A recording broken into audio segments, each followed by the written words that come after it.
नमस्कार, मैं रीमा प्रसाद। इस वक्त हम पश्चिम बंगाल की बात करेंगे और पश्चिम बंगाल से बड़ी खबर है। पश्चिम बंगाल की बीरभूम जिले में हुई हिंसा से जुड़ी हुई ये खबर हम आपको बता रहे हैं, जहां राज्य की मुख्यमंत्री ममता बनर्जी खुद बीरभूम के रामपुर हाट पहुंची और पीड़ित परिवारों से मुलाकात की। इस दौरान ममता बनर्जी को देखकर पीड़ित परिवार खुद को नहीं रोक पाए और उनके सामने ही फूट फूट कर रोने लगे। ममता बनर्जी ने भी उन्हें दिलासा दिलाया और दोषियों के खिलाफ सख्त कार्रवाई का भरोसा दिया। साथ ही ममता बनर्जी ने पीड़ित परिवारों को 5-5 लाख का मुआवजा और घरों की मरम्मत के लिए 1-1 लाख रुपए देने का भी ऐलान किया। साथ ही घायलों को 50,000 रुपए देने की बात कही है। इतना ही नहीं, पीड़ित परिवार के एक सदस्य को नौकरी देने का भी वादा ममता बनर्जी ने किया है। लेकिन सवाल तो ये उठता है कि आखिर लॉ एंड ऑर्डर और लोग ऐसे बेखौफ कैसे हो जाते हैं कि किसी को जिंदा जलाने की हिमाकत कर बैठे। सवाल ये गंभीर है और यही सवाल स्वतः संज्ञान लेकर कलकत्ता हाई कोर्ट भी मौजूदा गवर्नमेंट से यानी ममता बनर्जी से पूछ रहा है। वहां इतनी शक इतना गहरा चुका है कि पुलिस को भी सवालों के घेरे में लिया गया है कि पुलिस भी कहीं वहां पे जो सबूत है वो ना मिटा दे। तो जो वहां डिस्ट्रिक्ट जज है उनके ऊपर भरोसा जताया जा रहा है। बीरभूम हिंसा को लेकर बीजेपी ने बंगाल सरकार पर जमकर हमला बोला। पार्टी की प्रवक्ता समित पात्रा ने कहा कि इस मामले में जितनी बर्बरता हुई है उसकी कल्पना नहीं की जा सकती। They are not just dead bodies. This is humanity dead.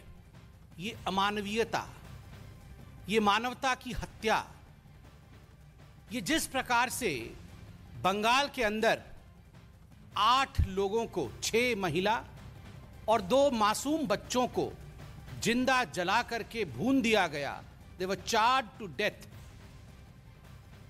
यह पूरे हिंदुस्तान के लिए चिंता का विषय है। 90 मिनट तक केवल बंगाल का नहीं। 90 मिनट तक पुलिस नहीं आई। पूरी रात पुलिस का कोई वहां व्यक्ति नहीं रहा और तो और एम्बुलेंस नहीं पहुंच पाई। यह कानून की व्यवस्था है बंगाल के अंदर। यह असंवेदनशीलता की पराकाष्ठा है। ममता बनर्जी को क्षमा मांगनी चाहिए। वहीं बीरभूम हिंसा में हुई 8 लोगों की मौत मामले में पोस्टमार्टम रिपोर्ट भी सामने आ चुकी है। CNN न्यूज 18 के मुताबिक इस रिपोर्ट में यह दावा किया गया है कि पहले सभी लोगों की बेरहमी से पिटाई की गई है और फिर उन्हें जिंदा जला दिया गया था। तो ये जो रिपोर्ट्स है, जो पोस्टमार्टम रिपोर्ट है, उसके जरिए ये पता चल रहा है कि पहले खूब पिटाई की गई, पहले खूब मारपीट और उसके बाद एक घर में बंद करके इन 8 लोगों को जिंदा जला दिया गया। यानी पहले मारपीट की गई और ये उसी जगह की तस्वीरें भी हम आपको दिखा रहे हैं जहां सब कुछ स्वाहा हो चुका है जलने की। अब से पहले ऐसी विभत्स तस्वीर कभी किसी राज्य से, कभी किसी डिस्ट्रिक्ट से नहीं सामने आई थी, जो पश्चिम बंगाल के बीरभूम जिले से आई है। और हालांकि पुलिस की लापरवाही को लेकर बीजेपी भी बहुत सारे सवाल खड़े कर रही है कि ना एम्बुलेंस मिला, ना जो जख्मी थे उन्हें कोई अस्पताल में इलाज मिला और पुलिस सवालों के घेरे में बार बार आ रही है। पश्चिम बंगाल के बीरभूम में हुई हिंसा में 9 लोगों की मौत के बाद बीजेपी और टीएमसी ने जमकर आपस में तू-तू मैं-मैं हो रही है, सियासी बयानबाजी हो रही है और दोनों ही पार्टियां सियासत कर रही। टीएमसी नेता सुदीप बंदोपाध्याय ने गृह मंत्री अमित शाह से मुलाकात की और राज्यपाल जगदीप धनखड़ की शिकायत की। गवर्नर जो काम करते हैं वह हमारे कॉन्स्टिट्यूशनल सिस्टम का खिलाफ में है। Parliamentary democratic system is under threat, तो उनको आप विड्रॉ कर लीजिए। वहीं बंगाल के राज्यपाल जगदीप धनखड़ ने बीरभूम हिंसा की कड़ी निंदा की और राज्य की कानून व्यवस्था पर सीधा सवाल उठा दिया। Burning of people alive in democracy in this manner is very painful, very shameful.